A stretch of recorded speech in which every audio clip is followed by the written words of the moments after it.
Ever been the target of your own family's cruelty? I was. My brother mocked me, and for years, I took it. But when his wedding fell apart overnight, it wasn't just karma, it was me, finally standing up.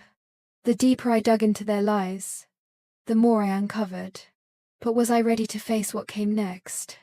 This is a story of betrayal, manipulation, and the moment I realized I'd had enough. It was a crisp spring morning when I arrived at my brother's wedding, the kind of morning that feels like a fresh start, even when you're not sure you're ready for it. I parked my car in the lot, feeling the weight of the day pressing down on me already. There were so many things I wanted to say, but I had learned long ago that some words were better left unsaid. I was Sally, the youngest child in a family where everyone else seemed to matter more than me. I wasn't bad-looking, not overly shy, but I often felt invisible. At 32, I had spent my entire life trying to carve a place for myself in a family where everyone else was already so loud, so important. My father, the patriarch of our tightly knit family, was always the center of attention. My mother was passive, always siding with my brother, never noticing how I had become the quiet observer. I wasn't sure what exactly I wanted that day. A moment of attention? A moment of recognition, maybe. Maybe I was just hoping, against all odds, that this wedding would finally bring me into the fold, that somehow my family would see me for who I was, and not for the failures they believed I embodied. The ceremony was a blur, the light outside filtering through the stained glass windows of the church, casting a soft glow on the perfectly arranged pews. My brother was handsome as ever, standing next to his new bride, but it was the quiet space between us, all the years of feeling like a shadow, that kept my focus. The wedding was supposed to be a happy occasion, a celebration, but for me, it felt like a show, a performance, and I was a mere extra, watching from the sidelines. At the reception, I tried to keep my smile steady, trying to be part of the celebration. I greeted distant relatives, exchanged pleasantries, but in my chest, there was that familiar heaviness, the tightness that comes from constantly being overlooked. It wasn't that I wasn't loved, it was just that the love didn't come to me the way it did for others. It wasn't enough. And then, just when I thought the evening could pass without incident, my brother stood at the head of the room and raised his glass. The laughter and chatter of the crowd died down, and suddenly, all eyes were on him. My heart skipped. I wasn't ready for what happened next. He turned to me with that smirk of his, the one that made me feel small for years, and without a hint of hesitation, he made his joke. You know, we all thought Sally would be the first to get married, but I guess we were wrong. She's the only one here who's still not doing anything with her life, he said, the crowd chuckling lightly behind him. The words stung, even though I should have been used to them by now. I froze. I didn't react. That was always my way to stay quiet, to keep everything inside. But inside, it felt like the floor was slipping from beneath me. He was right, of course, in a way. I wasn't where I was supposed to be. I wasn't married. I wasn't successful. I wasn't anything that mattered. The laughter around me grew louder, but I felt like I was in another world, trapped in that moment. I could feel the heat rise in my cheeks, the bitterness in my mouth, but I didn't let it show. I smiled through the humiliation, silently retreating to a corner of the room. As I stood there, my hands trembling slightly, I thought about how many years I had spent in this same place. The same roles, the same jokes, the same dismissals, always in the background, always beneath everyone else. I wanted to shout, to say something, not back. But the years of being trained to swallow my feelings kicked in. I couldn't. I wouldn't. The weight of the years of quiet rejection hit me all at once. The laughter continued, but it sounded distant, like I wasn't really there. I didn't belong. Not at that moment, and not in this family. The irony of it all was that I had been the one to always keep everything together, their emergencies, their needs, their problems. But when it came to mine, I was invisible. And just like that, a decision formed inside me. I couldn't take it anymore. I wouldn't let myself be humiliated again. Without another word, I turned, walking quietly toward the door. My heart raced, but I didn't stop. I couldn't. The cool night air hit me like a slap in the face as I stepped outside, feeling a rush of both freedom and fear. My breath was shaky, but the night felt different. It felt like the beginning of something new, something I hadn't allowed myself to imagine before. For the first time in my life, I was making a choice for myself. What would my life look like if I didn't play their game anymore? What would happen if I finally stopped pretending to be someone I wasn't? For their approval, I couldn't breathe. The laughter of the crowd swirled around me like a thick fog, suffocating every thought I tried to hold on to. My brother's words echoed in my mind, each one a sharp sting, a reminder of my place in this family. They didn't care. They never had. Not in the way I needed them to. It wasn't just the joke that hurt, it was the truth behind it. The years of being overlooked, of sacrificing my own happiness for the so-called greater good of the family, came crashing down on me in that instant. I turned away quickly, trying not to let anyone see how deeply the words had cut. It wasn't the first time he'd mocked me, but for some reason, this time it felt different. It wasn't just a joke. It was a statement. It was a reminder of everything I'd given up to be part of this family, and how it had never been enough. I walked to the corner of the reception hall, away from the eyes of the guests. My feet moved almost mechanically, but my mind was racing. How many more times would I endure this? How many more times would I stand by, while they laughed at me, while they brushed aside my feelings, my dreams? I had tried so hard to be seen, to be important to them, but every time, I was reminded of how little I mattered. And yet, I stayed, because that's what you do, right? You keep your head down, you smile through the pain, and you pretend it doesn't hurt. I had spent my whole life doing that. But now, in this moment, I felt something shift inside me. Why had I been so willing to endure this? Why had I put their needs above my own, time and time again? The truth hit me harder than anything else. I didn't need their approval. I didn't need to be their version of who I was supposed to be. I wasn't a failure. I wasn't invisible. I just wasn't the person they wanted me to be. My chest tightened with a rush of anger, but it wasn't the kind of anger that demanded a confrontation. It wasn't the kind of anger that would make me lash out or scream.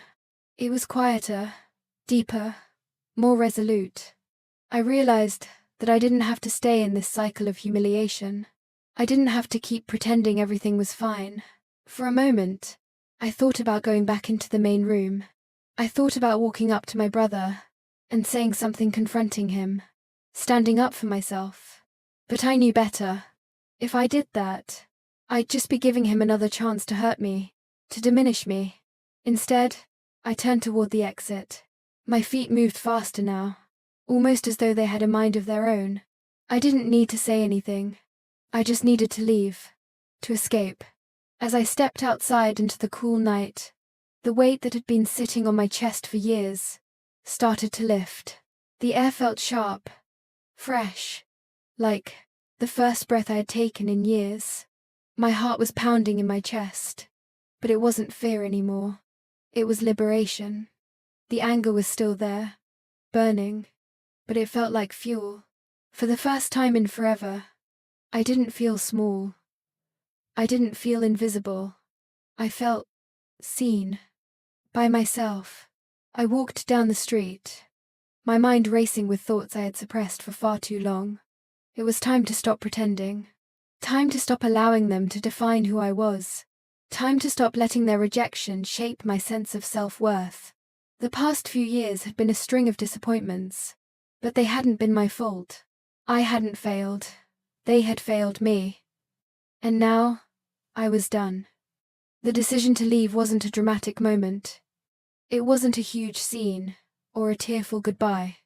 It was quiet, silent, even. But it was the most powerful thing I'd done in my entire life. I didn't need them to accept me. I didn't need them to see me as anything other than who I truly was. And I wasn't going to let their mockery, their judgments, or their expectations hold me down anymore. I felt a strange sense of freedom as I walked further away from the wedding.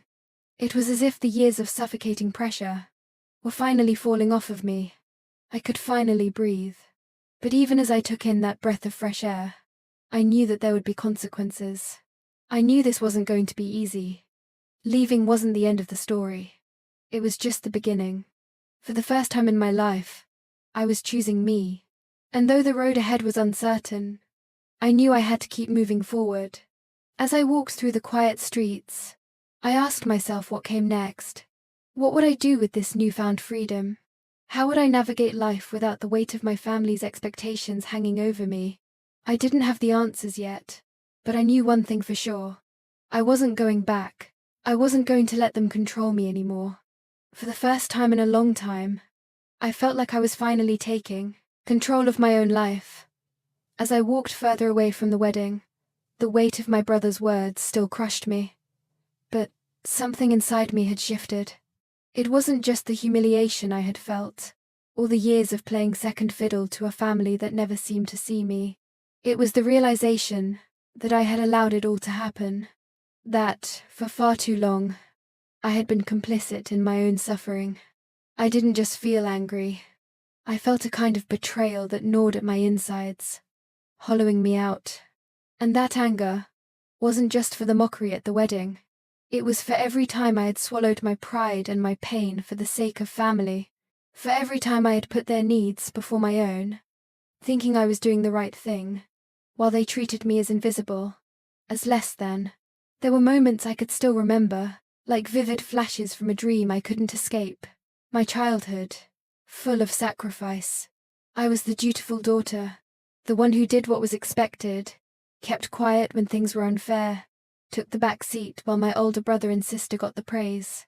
No one saw it, or if they did, they didn't care.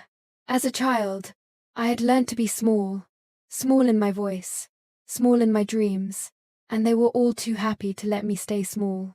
My father, the strong, silent patriarch, had always favored my brother, the golden child. My mother? She stood by him too. Her passive love always meant for him. I had always been invisible, a shadow in my own home.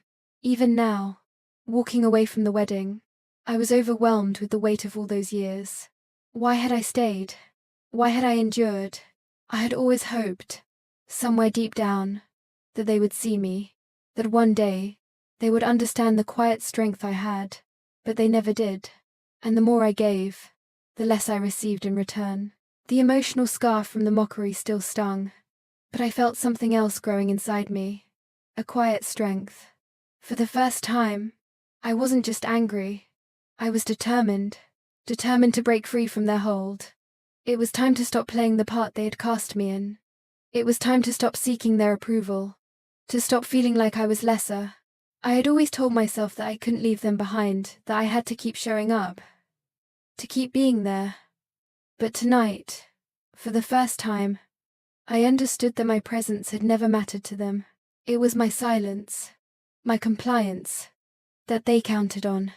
They used me like a doormat, and I had let them. The truth hurt, but it was also a kind of relief. The hurt was sharp, but it was honest. And it was a beginning. In that moment, I realized something else. It wasn't just that I needed to leave the wedding. I needed to leave the life I had been living, the life I had been clinging to for the sake of others. It was time to start over, to put my own needs first for once. The decision wasn't dramatic. It wasn't a loud, tear-filled declaration. It was quiet, almost too quiet. But it was the most important thing I had ever done.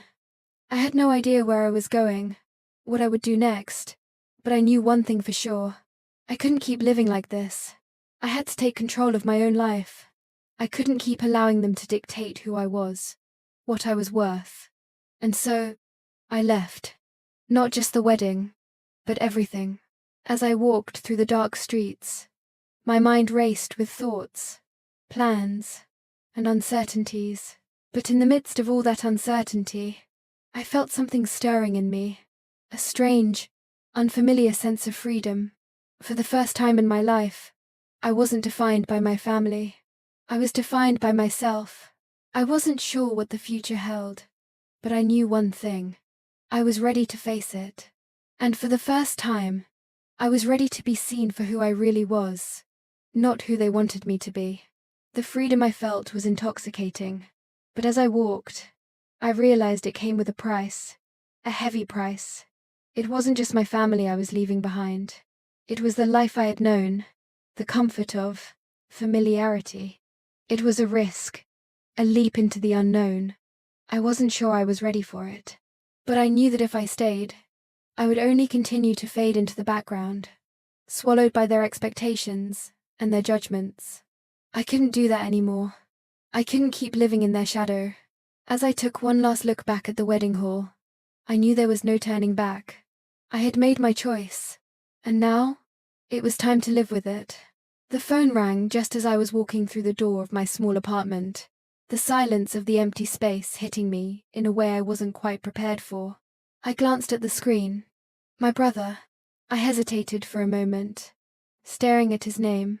I hadn't expected to hear from him, certainly not so soon after what happened at the wedding. My mind raced, replaying his mocking words. Was this his attempt at some sort of reconciliation? Or was this just another manipulation? A way to pull me back into the chaos I'd just walked away from. With a deep breath, I answered, "Sally." His voice was soft, laced with something that almost sounded like regret. "It's me. Can we talk?" I stood frozen for a moment. He was asking me to talk. After everything, after the years of being overlooked, belittled, and dismissed, he wanted to talk. My pulse quickened, and a wave of conflicting emotions washed over me. Anger, frustration, and somewhere underneath it all, a hint of longing. Longing for a family that had never truly seen me. "I don't know if I'm ready for this," I said, my voice more fragile than I wanted it to be. But I couldn't help it. I was torn. He sighed on the other end, and I could practically hear the weight of the years pressing down on his words. "Look, I know things have been rough. I know I've said things I shouldn't have, and I get why you're upset. But you can't just walk away from us like this, Sally. We need you. I need you." His words hung in the air, thick and heavy.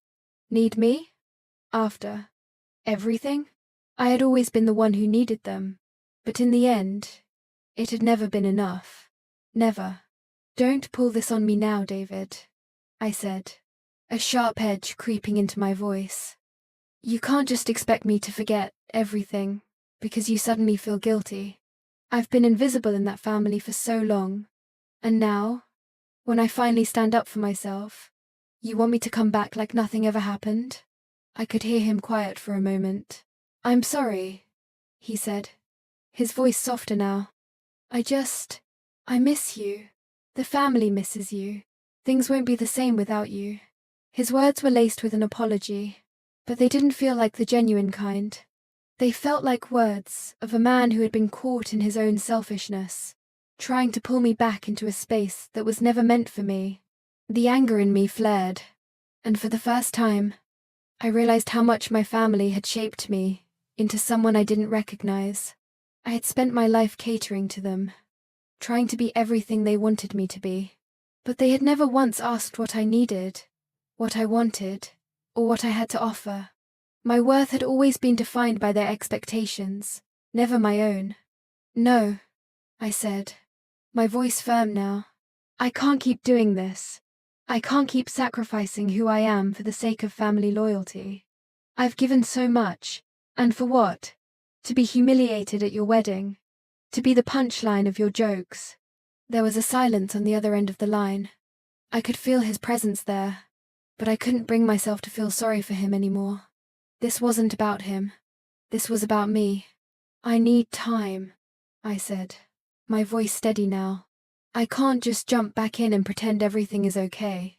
You all need to understand that I'm not coming back to be your backup daughter. Not this time. He didn't respond right away, and for a long moment, I thought he might hang up, but he didn't. He just sighed, defeated.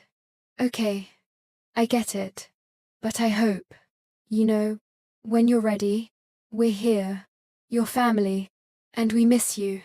The finality in his voice almost made me second-guess myself. Almost.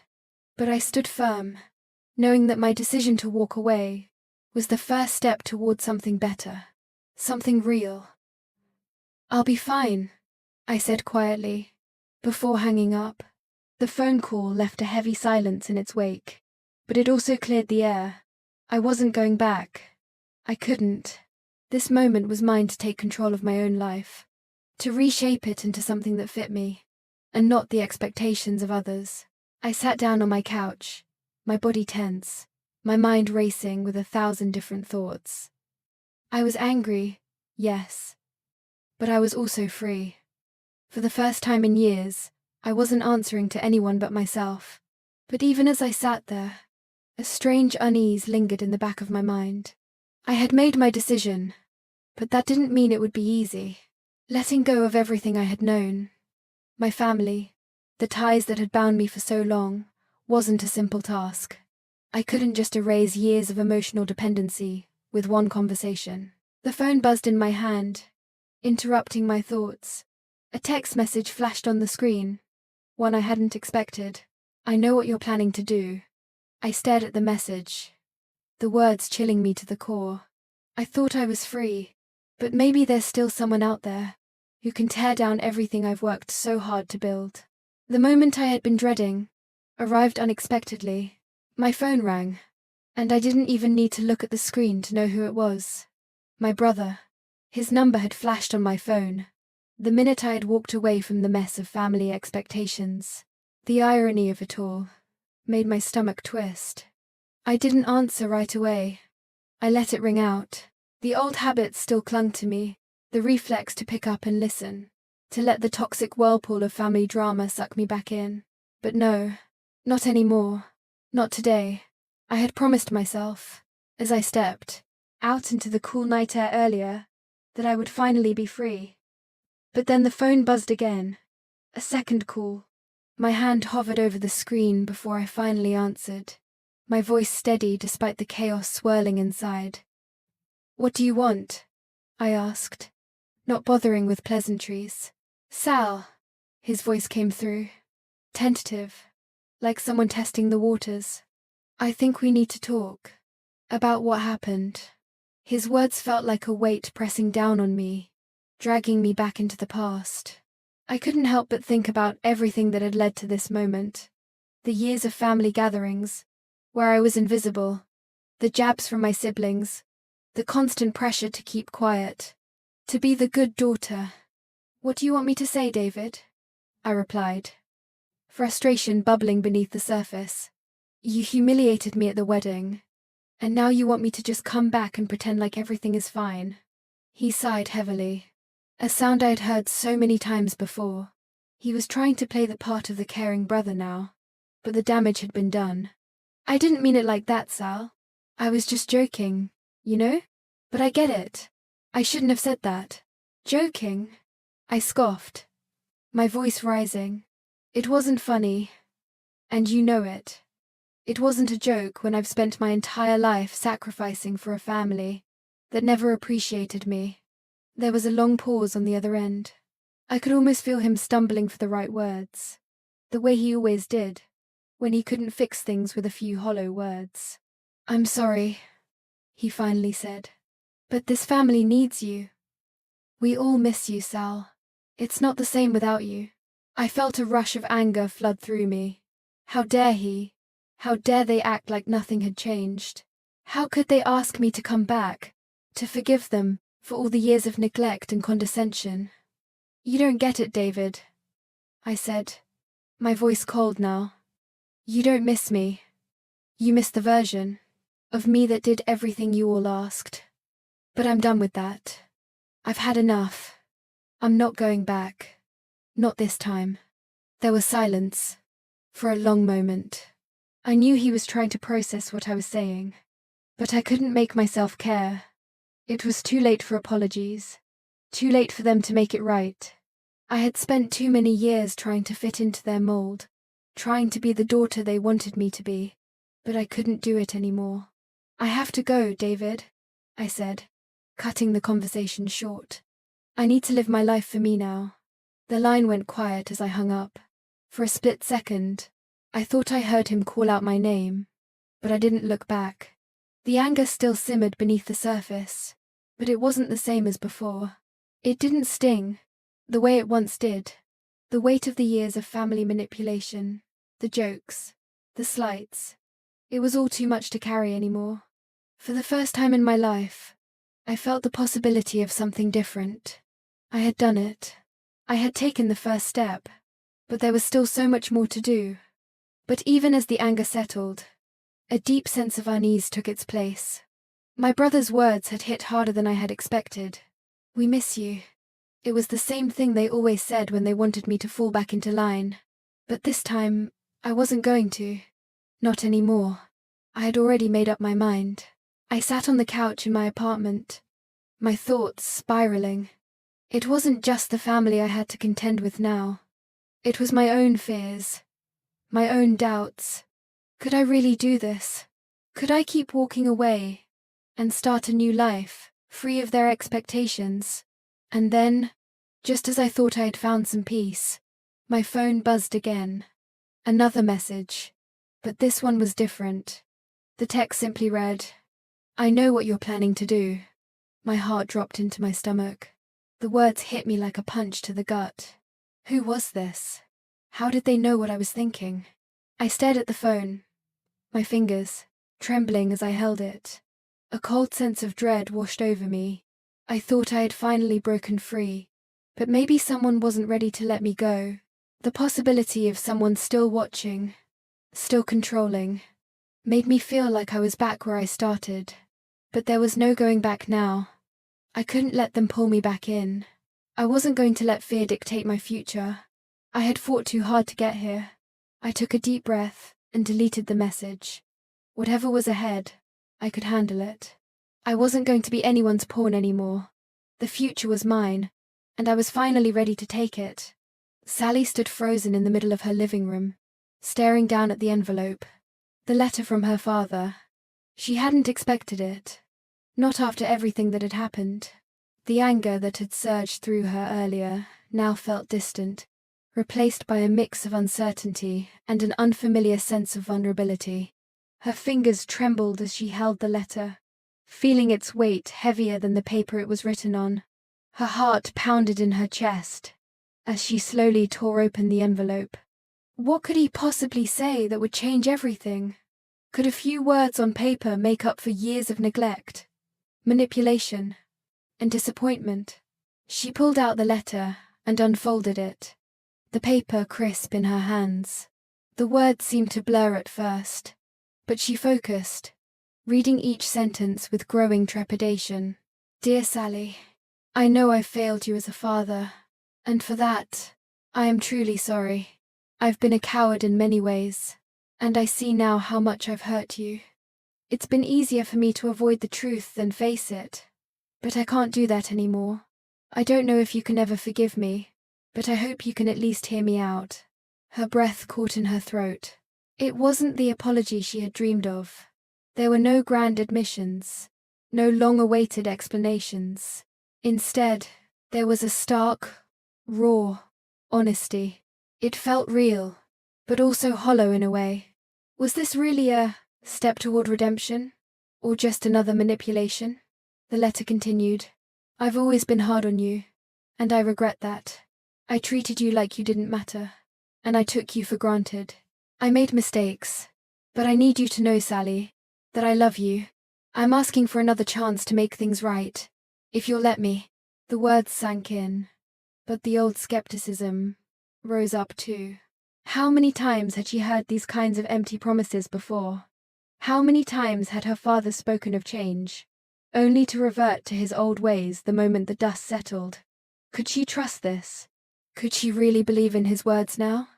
Sally sat down on the couch, the letter still in her hands, her thoughts swirling. She had waited so long for something like this, and yet, now that it was here, it felt like it could never be enough. She wanted to scream, to throw the letter across the room, but she was too exhausted for that, too numb. Her father's words offered a flicker of hope, but that hope felt fragile, like a glass vase teetering on the edge of a table. She didn't know if she could handle the weight of trying to repair what had been broken for so long. But then again, wasn't it a relief to know that he finally saw her, saw what she had endured all these years? For the first time, Sally felt validated, but that validation wasn't a cure-all. The wounds were still there, raw and painful. She needed to think.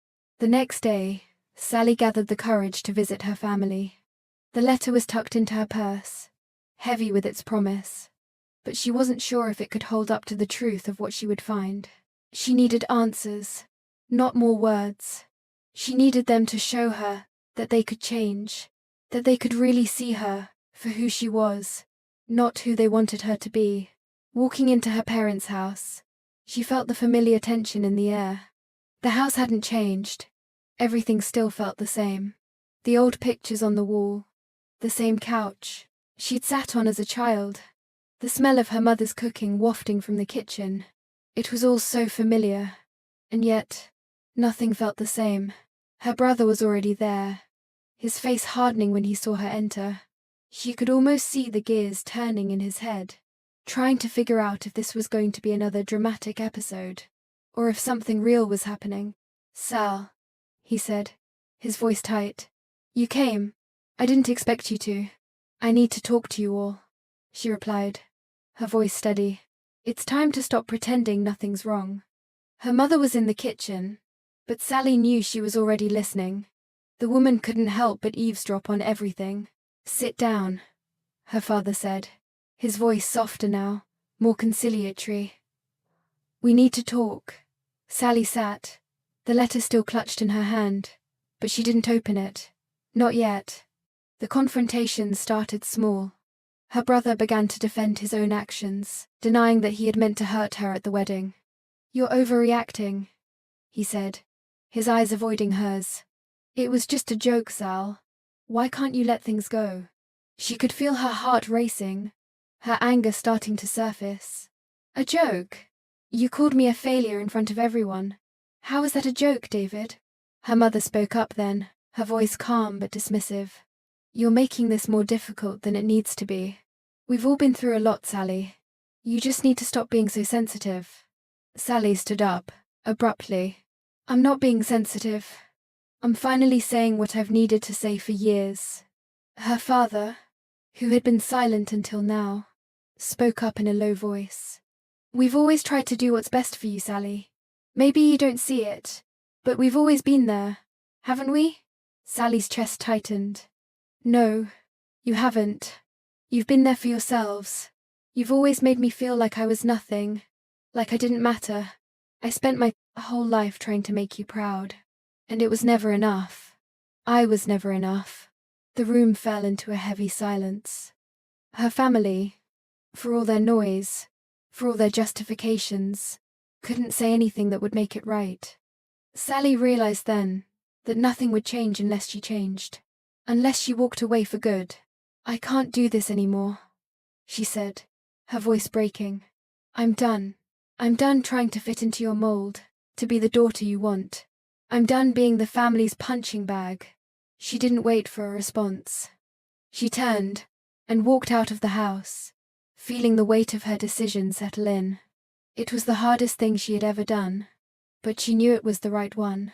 She made it to the car, her hands shaking as she started the engine.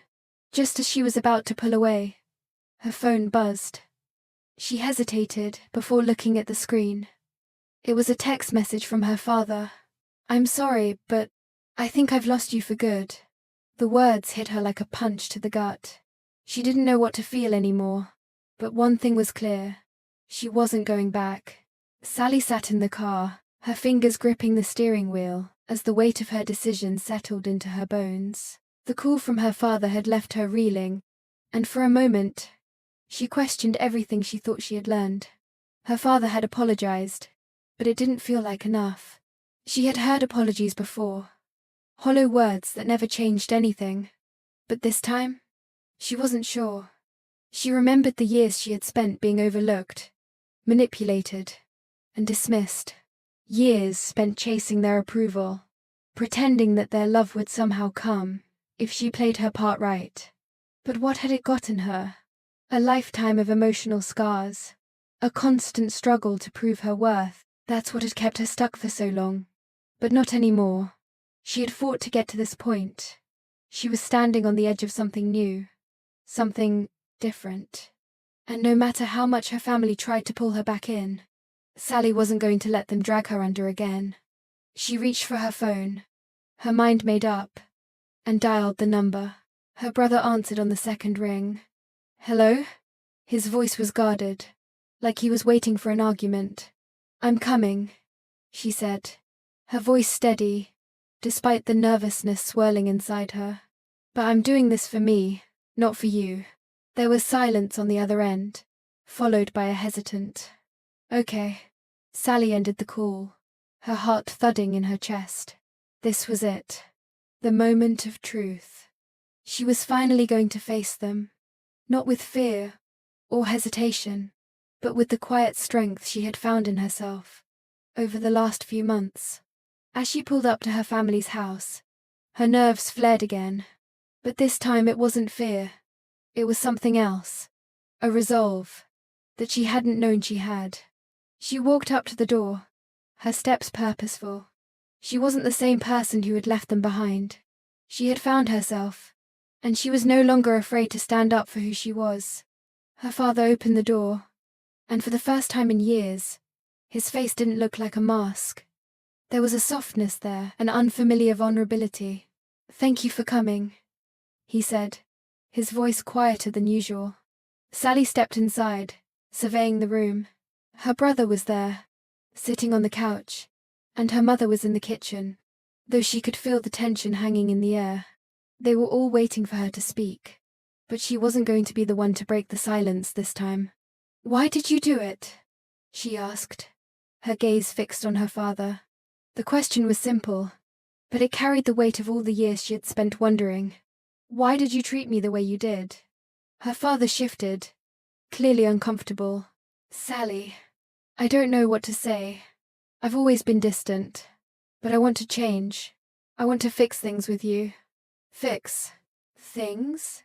Sally's voice was sharp, though she kept her composure. You can't just say things and expect them to change.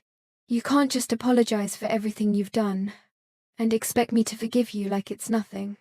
Her brother shifted uncomfortably, but it was her father who spoke next, his voice low and filled with regret.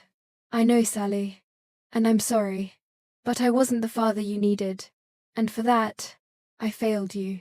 The weight of his words hit her, but instead of feeling the familiar tug of old hope, all she felt was a dull ache. She didn't know if she could ever forgive him, not for the years of silence, the years of neglect, and she realized maybe that was okay. Sally looked at her brother, his face tight with tension. And you? You think just because you've apologized, everything is supposed to be fine now? He avoided her gaze, but the guilt was written all over his face. Look, I didn't what? Sally interrupted, stepping closer. Didn't realize how badly you hurt me. How many times I had to put myself aside. How many times you made me feel like I didn't matter. He stood abruptly, his anger flaring. I didn't ask for this. You think it's all about you. I've had my own issues, Sally. Maybe if you didn't always act like the perfect daughter, I wouldn't have felt so ignored. The words stung, but Sally didn't back down. She had taken too much from him for too long.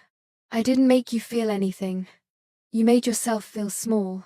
You chose to be angry instead of dealing with your own issues. Don't put that on me anymore. I'm done. The silence that followed was deafening. Her brother didn't have a retort, and neither did her father. Her mother appeared from the kitchen, but Sally couldn't bring herself to look at her. She didn't need to. I'm done, Sally said again, this time with a finality that shook the room. I'm done living in your shadows. I'm done trying to please all of you. I'm not your disappointment. I'm not the problem. Her mother's face flushed with emotion, but Sally could see the denial creeping into her eyes. She turned away from them, not out of fear, but because she was done. I'm leaving, Sally said quietly, but this is the last time I'll ever let you hold power over me again. She walked toward the door, her heart pounding with the weight of what she had just done. She had said everything that needed to be said. Now, it was time to leave. Just as she reached for the doorknob, her phone buzzed in her pocket. She pulled it out, expecting another message from her father or her brother, but it wasn't. It was a text from her brother. I know you think I'm the villain, but I'm still your family. The words hit her like a punch. She froze for a moment, standing on the threshold of freedom. I can't shake the feeling that this might be the final test, she thought.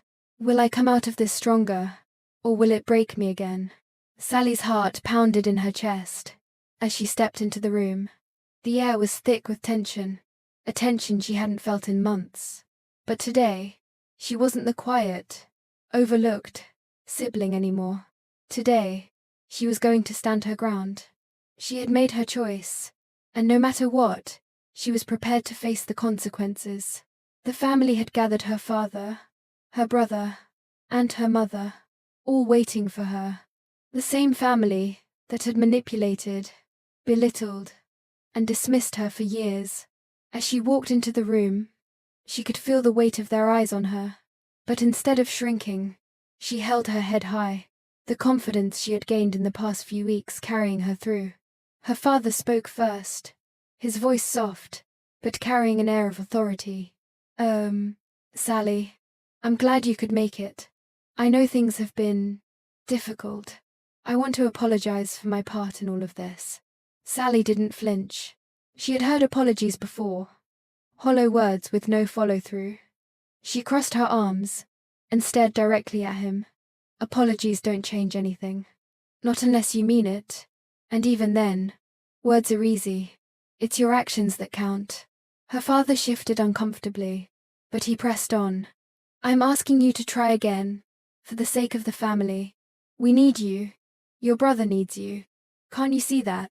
Sally's mind raced. Her father was trying to pull her back into the fold, trying to weave the same web of manipulation he'd used for years, the same web that had trapped her, made her feel invisible and small. She wasn't falling for it again. Not today. I'm not here to smooth things over, Sally said, her voice steady. I'm here because you all need to face the truth. And I'm not going to sit here and pretend that everything is fine. Her brother finally spoke up, his voice laced with defensiveness. You're making this harder than it has to be, Sally. You're always so dramatic. Maybe if you'd just let things go, we wouldn't be having this conversation. Sally's blood boiled. How many times had she been called dramatic, oversensitive, the family screw-up? She wasn't going to let him get away with it. Not this time. She stood tall, her eyes locked on him, and without hesitation, she started naming every single hurt, every single moment he had made her feel less than. You're the one who made everything about yourself. Your jealousy, your bitterness. It wasn't my fault. I didn't ask for it. Her brother's jaw tightened. His hands clenched into fists, but Sally didn't back down. You've manipulated me, hurt me, and I've put up with it for far too long. I won't anymore. You want to blame me for your issues? Fine, but I'm done carrying the weight of your mistakes. Her brother opened his mouth to argue, but for once, there was no coming back from it. His defenses cracked. You think I'm the villain, don't you? His voice was low, filled with anger, and something else, fear. But I was always the forgotten one, always the one left behind. Sally's eyes softened for a moment, but her voice remained firm. I didn't make you feel that way. You chose to be angry, instead of dealing with your own feelings. You can't blame me for your choices. She turned away from him, her back straight as she walked toward her father. And you You think apologizing is enough? You think I can just forgive you and go back to pretending like everything is okay? No, I won't. Her father's face crumpled, his eyes pleading. But Sally couldn't be swayed. I'm done being the scapegoat. I'm done trying to fix a broken family that doesn't want to heal. The silence in the room was suffocating. Her mother, standing quietly in the background, couldn't meet Sally's gaze. Sally looked at each of them one last time. She had done everything she could to make them see her, to make them love her. But they couldn't change. They wouldn't. And Sally was done hoping for something that wasn't coming. Enough, she said quietly, her voice carrying the weight of finality.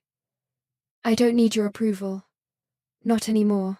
I'm leaving, and I won't be back, unless things truly change. But I'm not holding my breath. She turned toward the door, her heart heavy but her mind clear. As she walked out of the room, the door shutting behind her with a soft click, she felt an unexpected sense of freedom. The weight that had been on her shoulders for years finally began to lift. It was over. For the first time, she was free. Sally stepped outside, the cool air rushing over her. A gentle reminder that she was no longer bound by the family she had once thought she couldn't live without. She had made her choice. She had chosen herself, and she was ready for whatever came next. As she got into her car and started the engine, a message pinged on her phone. Sally. I glanced down, her stomach twisting as she saw the name on the screen. Her brother. The text read, I know you think I'm the villain, but I'm still your family. Her fingers hesitated over the keys. She had already made her decision, but the words hit her harder than they should have. Could this be the end? Or was there more to this story? I can't shake the feeling that this might be the final test, she thought, her hands gripping the wheel. Will I come out of this stronger, or will it break me again?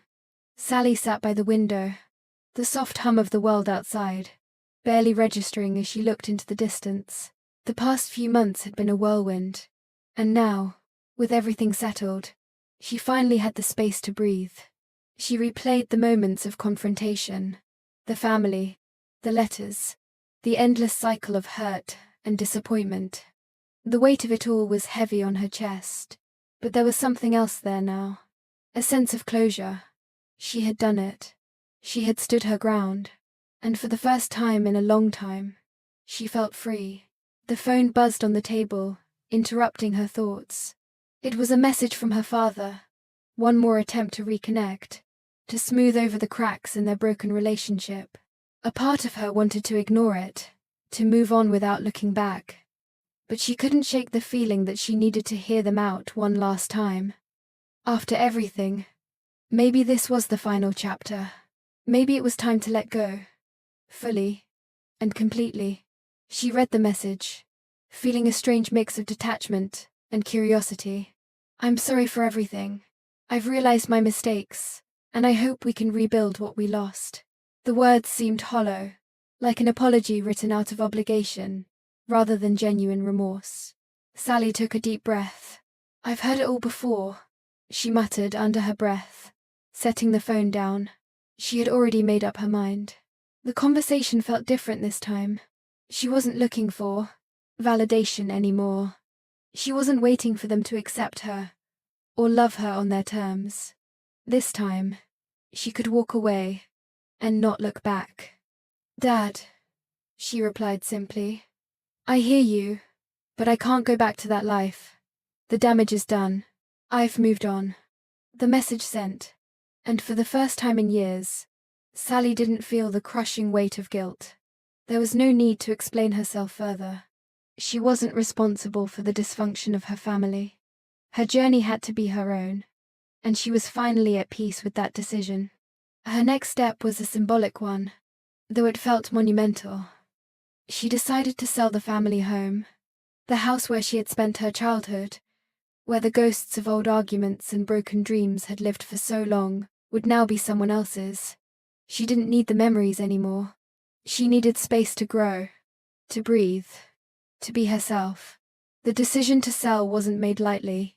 It took time. And even though a part of her felt the sting of finality, another part was relieved. She was reclaiming her future. She wasn't going to stay tied to the past, to the home, where she had been raised by people who never truly saw her. The house was a physical manifestation of the emotional weight she'd carried for so long. And now, it was time to let it go. As the deal went through, Sally found herself feeling lighter, her spirit unburdened. She didn't need the approval of anyone. Not her father, not her brother, not even her mother. She had spent too long seeking it. The only approval she needed now was her own. Reflecting on her journey, Sally realized how far she had come. From feeling invisible to finding her voice. From carrying the emotional baggage of her family to stepping into the light of her own independence, she had evolved. She had been emotionally manipulated, gaslit, and belittled. But she had survived. More than survived. She had thrived. She knew the path forward wouldn't always be easy. There would to still be moments when the past tried to pull her back, when the need for love and acceptance would creep in. But she was no longer the person who sought validation from anyone but herself. She had learned to trust herself, to value her own worth. That was the real victory. As the days passed, Sally began to embrace her newfound freedom. She focused on her career, rebuilt her self-confidence, and started to make new connections, relationships that were based on mutual respect and understanding. She didn't rush into anything, but she was open to the idea that life could be different now. She wasn't just surviving, she was thriving. Sally's personal growth didn't stop there. She soon realized that she wanted to share her story, to help others who were stuck in toxic family dynamics. She became an advocate for self-worth, speaking out for those who had been silenced by their families. She gave speeches, wrote articles, and started a support group for people reclaiming their lives from the weight of past trauma. The first speech she gave was a turning point. It wasn't about revenge or anger, it was about empowerment. She shared her journey, her struggles, and the lessons she had learned. She encouraged others to not let their past define them, and to take ownership of their lives. It was a message of hope, and it resonated deeply with those who had felt the same way Sally once had, trapped in a cycle of hurt and manipulation.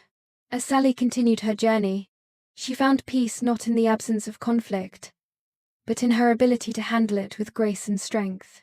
She had learned that her happiness wasn't tied to anyone's approval. It was something she had to create for herself. The chapter ended with Sally standing in front of a mirror, looking at the woman she had become. She didn't recognize all the parts of herself, the strength, the courage, the self-respect, but she knew one thing. She was finally free. Free from her family's expectations, free from the weight of her past, and free to live her life on her own terms. And as she walked out the door, into the future, she knew that this was just the beginning.